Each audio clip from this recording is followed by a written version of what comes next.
An entire village accepting Islam.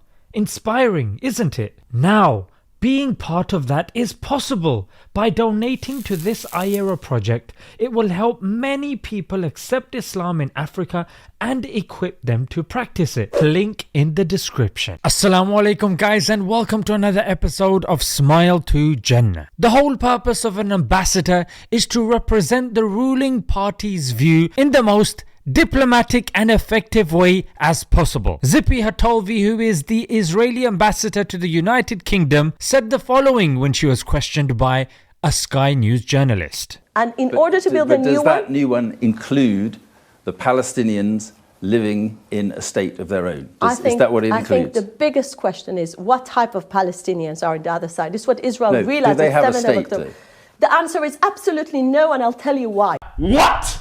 Without offering Mark, a state to Palestine, how can there be peace in Israel? Now this raises quite a number of concerns, the primary of which is the fact that she is calling for a genocide, pretty much on television, casually, in front of everyone to see. According to an expert in genocidal studies, he said intent is one of the criteria for something to be considered a genocide. And what clearer intent than this? In fact, you've got countries like Germany who have made it a condition for somebody to become a citizen of their country for them to accept that Israel has a right to exist. And secondly, when it comes to these pro-Israeli guys, they always make a concern whenever someone indicates remotely that Israel doesn't have a right to exist. Oh, that's anti-Semitism. Oh, how dare you. Corporations will be taking their advertising away if you're a celebrity that has said something like this. There will be condemnations even at a state level. Elon Musk and the statements that were alleged to be anti-Semitic, even the White House spoke as well. What's going on here? Zippy does what zippity doo da. And when you look at their officials, I mean, it's just one statement after another after another. It's like you just can't keep up with them. The genocidal intent is crystal clear. How many things are people really gonna refute? And frankly, does anyone even care? And then the two-state solution, something that is the national policy of this country, the United Kingdom. Here's what she says. they want to have a state from the river to the sea. So the two-state solution is dead? Why are you obsessed with a formula that never worked? So you're not willing to accept a two-state solution. You're not willing to even accept Palestine as a state. Then on what basis are you seeking peace? On what basis are you asking for hostages? Is it all a charade? Let's have a listen to Trump when he was in power and how he felt trying to reason with the Prime Minister of Israel. I thought he wanted to make a deal more than Netanyahu.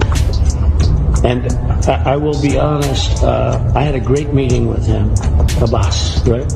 I had a great meeting with him, and we spent a lot of time together, talked about many things, and it was almost like a father. I mean, he was so nice, couldn't have been nicer. And after meeting with Bibi for 3 minutes, I looked at him and said, you don't want to make a deal, do you? And he said, well, and the fact is, I don't think Bibi ever wanted to make a deal. Why? I thought the Palestinians were impossible, and the Israelis would do anything to make peace and a deal. I found that not to be true. Now, the United States has been behind Israel no matter what. Here's what Biden was saying. 35 years ago, I said, you don't have to be a Jew to be a Zionist, and I'm a Zionist. I mean, the guy's openly said, yeah, I'm a Zionist, mate. Yeah, you know what I mean? And this is what caught zippity-doo-dah off guard, frankly, yeah? Even the United States has said indiscriminate bombing. I think, first of all, American support is incredible. You can see just now, I mean, it was American decision to veto a UN resolution for ceasefire. Your most powerful ally, the President of the United States, said also a few hours ago, you are starting to lose that support by indiscriminate bombing. He is accusing Israel of indiscriminate bombing. Indiscriminate means random, without care. He is saying you are bombing Gaza without care. bombing that you literally cover your eyes. Oh, let's just bomb all of this, mate. Yeah, do that, mate. No strategy, nothing. The one ally that you people have, gone. Your ambassador to the UK being as useful as eating cereal with a fork. And to top it all off, mate, because you've stayed till the end, the first American journalist that was allowed to enter Gaza since October the 7th was somebody called Clarissa Ward from CNN. And have a listen to what she says. UAE medical volunteers, the Emirati medical volunteers who we went in with to their field hospital, 2/3 of the victims have been women and children. And we definitely saw that borne out. To reiterate, she said 2/3 of the people in hospital were women and children. I mean, the truth is now emerging from the most unlikely of places. CNN, Sky, Biden, Trump, and Zippity Doodah herself.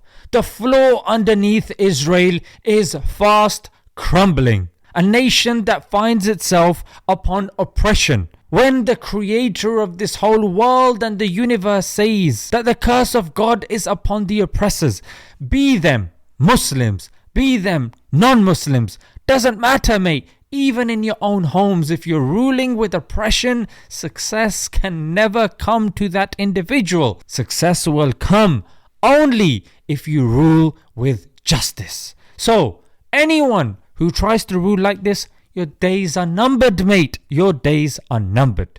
May Allah grant our Palestinian brothers and sisters freedom and peace. Let's leave it there, guys. Until next time. Assalamu alaikum.